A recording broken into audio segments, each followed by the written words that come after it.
When the marauding Huns tore through Europe in the 4th century, several barbarian tribes fled in their wake.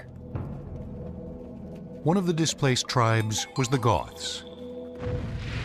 Driven to the border of the Roman Empire in AD 376, the Goths had no choice but to cut a deal with imperial officials. In exchange for asylum in Roman territory, they agreed to fight for the declining and divided empire. Under Rome's thumb, these barbarians proved they had more to offer than just military manpower. The Goths were renowned metallurgists who crafted intricate and ornate jewelry. And the coins they made reflected the same masterful workmanship they used to produce their weaponry. They were particularly good at refining silver, so their coins had a value above what most people would have expected for silver coins at their time. The coins were about 98% pure silver. Working from a sheet of silver, Goth coin makers began by striking round blanks with a hole punch. Then you need a pair of dies. These are struck and made with tiny punches. And here the expression, to make money, hand over fist. And the coin is worth about $50. On the back of the coin is a small cross. The way that you get smaller currencies is by the simple procedure of using the cutting guide, the small cross in the middle of the coin, so that you cut the coin in half, achieving 2 half pennies. While Goth coins have endured for centuries, few Goth weapons have survived. But scholars believe we can understand what the Goths wielded in battle by examining Roman weaponry, as the technology of the two cultures eventually merged. The auxiliary units of the Roman army included people who were drawn from, quotes, barbarian lands, and the customs that they brought with them, whether it was for decorating their weaponry or indeed the weapons themselves. Well, sometimes there's not very much difference, therefore, between the weapons that the Romans were using and the weapons that the barbarians were using. Just as Roman arms makers copied the Goths copied the Romans. They have adopted a lot of the ways of the Roman people, particularly armor. We have on the top here a riveted helmet. The 4th century saw a change in the way helmets are made. They're often made of segments which are then riveted together into a rigid armor. We've got the crest across the top here to protect against blows coming down from the side, and a movable neck piece at the back, and the nasal guard there, obviously protect my nose from chops. Goth soldiers were clad in mail, the pliable metal body armor used in the Roman army before the birth of Christ. Mail itself is just made from rings, which are, in this case, butted together, forming a very flexible suit of armor, which sword swipes and attacks and cuts just slide clean off of. Later on, we see an increasing amount of riveted mail, because the problem with this is a spear or an arrow can push the rings apart. It's fine on a cut, on a piercing action it can go clean through and push them apart. As the decaying Roman Empire became increasingly fragmented, so too did the fields of battle. The imperial legions scattered, trying to hold the far-flung territories together. And the scope of military engagements shrank. Arms makers responded with weapons tailored for a more mobile soldier. There seems to be, at least according to the records and according to some of the myths that come around, a lot more of individual fighting, one-on-one type of fighting. Combat at closer quarters compelled Roman and Goth ironsmiths to produce fewer slashing-type swords and make more practical stabbing weapons. A lot of the work, we think, at this time was done more with the tip than it was with most of the blade. Remember, even a blade made for fighting is still a considerable investment. So if you can use this more like a spear and thrust it into your enemy quickly, you can save the blade and subsequent work and so on that had to be done to it. The effects of this going into a person are quite shocking. So you've got the nerves and so on the skin, then you go into deep tissue or organs, and you're going to cause internal bleeding.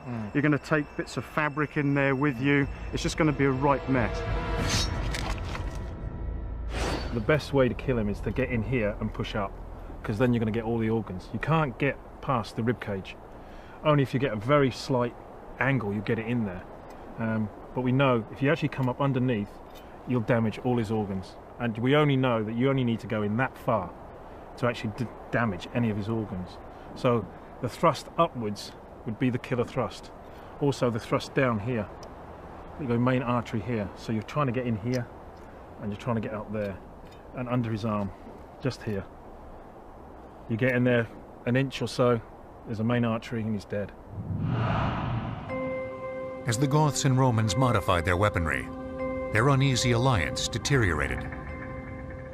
In 377, just 1 year after sealing their pact with Rome, the Goths suffered a devastating famine, and Rome let them starve. The Goths revolted, unleashing their fury against the imperial army. Years of bloody conflict rocked the weakening empire.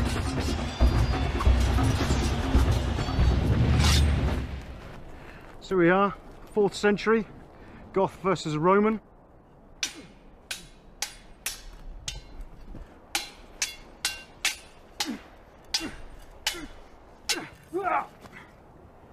Okay, and here we have the mail, my vest, protecting me against this shot. I've moved in close, so the edge just moves out against me. By 395, the Goths were primed to deliver the death blow. Their new king, Alaric, marched his warriors toward the imperial capital.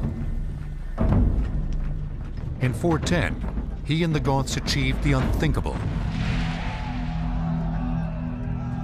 They swiped the jewel of the Roman Empire. They take the city of Rome, but they do it essentially by cutting off the supplies of Rome. And therefore it was quite easy to starve it into submission. And eventually Rome, they open the gates, and Rome is sacked for the first time. But occupying the city of Rome wasn't Alaric's ultimate goal. He wanted a Goth homeland, somewhere within the empire.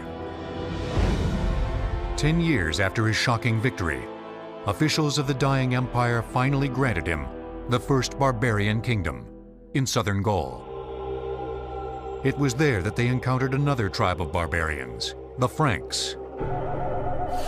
Its warriors were masters of a small, deadly throwing axe called the francisca. They were weapons that could be launched from afar, like a javelin, but with a lot more power, and a power that was used by the fact that the axe turned on its axis as it was being thrown. The first thing that this weapon is going to be able to do, it'll distract the opponent, at least. Take his eye off the fighting. If it gets through, even if it doesn't break the mail shirt, it will injure him, it will stop him from continuing in the battle. If you're lucky, if you're good, hit him in the head, hit him in the neck, break his head in two, cut it clean off. Really powerful, really brutal weapon. Another strategic plus of the francisca was its unpredictability. If you threw the axe to the ground at the proper angle, its lethal blade would ricochet wildly into the onrushing enemy. It describes a kind of erratic loop through the air, which when you're a defender, you're getting this kind of peculiar axe shape coming through. It's very hard to guess where it's going to hit you. Don't forget, this isn't just being thrown and then ignored. This is being followed by the angry man with it, who's now drawing another weapon to follow that axe. The francisca had an S-shaped curve at the top of its iron head, and the lower edge of the blade was rounded inward. The center of the axe head formed an angle of approximately 90 to 115 degrees to the handle. Most francisca axe heads weighed between a ½ pound and 3 pounds, and their length varied between 5 and 12 inches. Look at the shape of the head on this. Look how much weight there is, all at the head of the haft. What that means is it's very heavy up here. That way, even if you miss with the edge, you've still got a lot of power, a lot of weight there in a very small reach, so you can come in very, very fast indeed. Look at that. Straight through. Man's now without a shield. The next shot, that's him dead. Wielding the francisca, the Franks sliced through every barbarian tribe that challenged them, including the Goths. By the 6th century AD, all of Gaul was theirs. The Franks renamed the region, inspired by the lethal francisca that helped them seize it. They called it Francia. Today, it's France. Across the English Channel, yet another barbarian tribe had stormed the shores of Britain, and they were making waves with their own battle technology.